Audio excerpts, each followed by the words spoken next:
Hello. Hello, What's your name? it's Fazle. Fazle. Wow. Okay. Where are you from? I'm from Bangladesh. Bangladesh. Okay. A little bit about yourself. How was your uh, Scott like, and university like? Which year are you in now?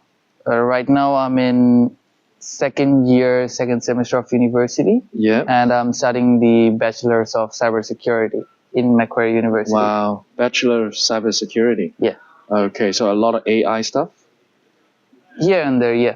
There's AI stuff. Okay. There are a lot of AI, self-paced codings, mathematics, web development. It's a mixture of everything. Okay. What's interesting about cybersecurity?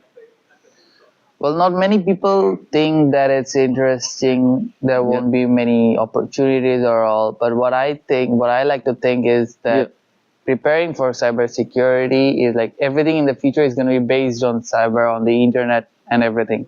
So we will need some people who are who are able to tackle the obstacles that are going to come in front of us. Yeah. So, which I think it's gonna be pretty challenging and pretty fun taking care of those obstacles by myself. Wow. Okay. So is there always problem solving? Yeah. Okay. So a bit about study strategies. Like, what kind of strategies or techniques have you found most effective in terms of preparing for examinations and managing your study stress? Well, preparing for examinations, there's only one thing to do: studying hard, Yeah. nothing else. Yeah. And it's not always possible to study 24/7. Yeah. You will need your rest, your entertainment, your food, your nutrition.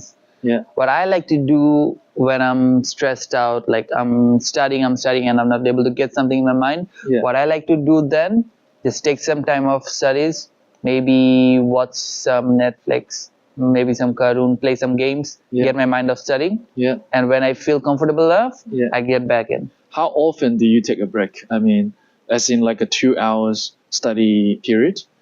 How often would you? There is no fixed routine for breaks. It's whenever you feel like you cannot handle the stress for studying anymore. Then maybe take a 10-15 minutes break. Yeah.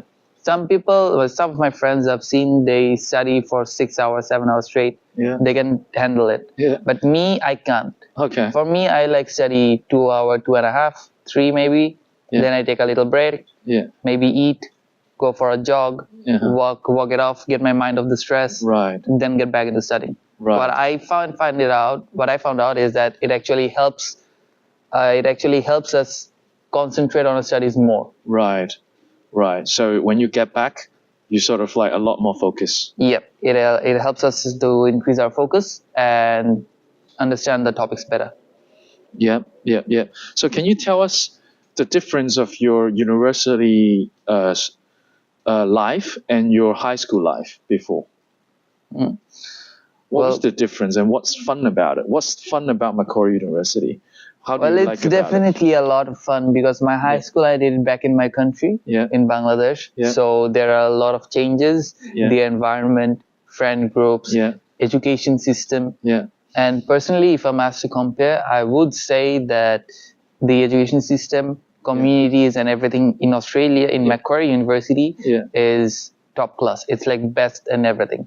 Like Macquarie University is best Macquarie of University, I'd say, because we have a great atmosphere, we have good communities, good classes. Our faculties are amazing. Lecturers are very good. And study load, I'd say it's acceptable. It's good. Yeah, I'm sure Macquarie University Vice Chancellor hear about what you say will give you credit to that. Hopefully. Let's hope to that. Okay. Hopefully they give you more marks for that too in your studies. Interesting. So, so how do you what kind of hobbies do you have in universities, and how do you balance your hobbies?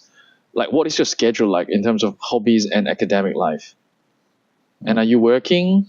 Yes. As an international student, it is kind of mandatory unless you have a good financial background and everything. You have to work. So right now I also work part-time.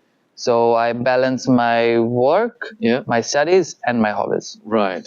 So what I do, I put more majority of my time into studies, then a bit of part time into work, and whatever free time I get in university, I spend my time playing basketball in the court. Yeah. Or if I'm at home, I just play video games or just cook because I like cooking. So I just cook.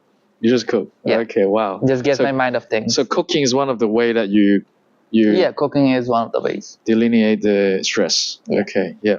So so how do you approach self-assessment and feedback during your study sections, and how do you use this self-assessment information to improve your study habits? I'd say self-assessment Yeah. is a pretty important role in a student's life. Yeah. If you're unable to assess yourself, it's going to be pretty difficult to move on ahead. Yeah. So what I do normally is that I get my studies done, and as soon as I'm done, I go to a few websites which allow me to test myself. Yeah. Like there are HackerRank, Code Academy, and these websites, they allow me as a coder or as a cybersecurity specialist. Yeah. It allows me to test my strength, my studies. Yeah.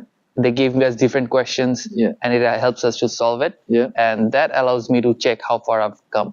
Okay, so you always self-check your level. Yeah, self-checking is pretty important. Yeah, okay, so you always find questions to self-check yourself. Yeah. Whether you're familiar with the topics. And if someone cannot do self-assessment, they can sit down in a group with their friends, and they can ask themselves or like ask each other questions and test each other of them. Yeah. Okay, I think that also helps in group bonding. So peer studies and peer supports are important in universities. Yeah. Right. Lastly, in your opinion, what are some of the misconceptions students have about studying for exams, and what advice would you offer to help them overcome these misconceptions? Misconceptions. Yeah, there are a lot of misconceptions. Like people, sometimes they think that it's gonna be out of the book. Yeah. Like the questions will be something that we don't even know or anything. Yeah. This is all wrong. They all come within the syllabus. We are already, the tutors, the faculties, they always teach us what we have to study for, what we have to get it done. They help us through it. So it isn't a big deal to be worried about. And practicing for exam, taking preparation for exam, I'd say, in Macquarie, we have the Student Connect. And the student drop-in center that's in the Research Work Drive. Anyone can drop in there anytime and then just ask your peers what your problems are. They help us with any trouble, any questions that we have, and they thoroughly make us understand what we did wrong or how we may make it better. Could high school students join this sort of... like the student drop-in centers? Yeah. I don't know about high school students dropping in because, as far as I know, only uni students go there. Only Macquarie. Right. It would be interesting if you see a high school student with a high school shirt. It would be interesting. It would be interesting. And I guess some do, but I don't quite know about it. Okay, right. Because the tutors on there, they're our like seniors, like second years or third years themselves. Yeah. So maybe if someone's high school and they ask something out of course, then maybe they'll understand or something. Yeah. But I don't think they should reject anyone. Yeah. Thank you. We think you're doing very, very well. Thank you very much. On behalf of the channels, we really thank you for your time, and we hope you to keep up the good work and excel to the dream of you. The pleasure is all mine. Thank you. You're welcome. Take care. Thank you.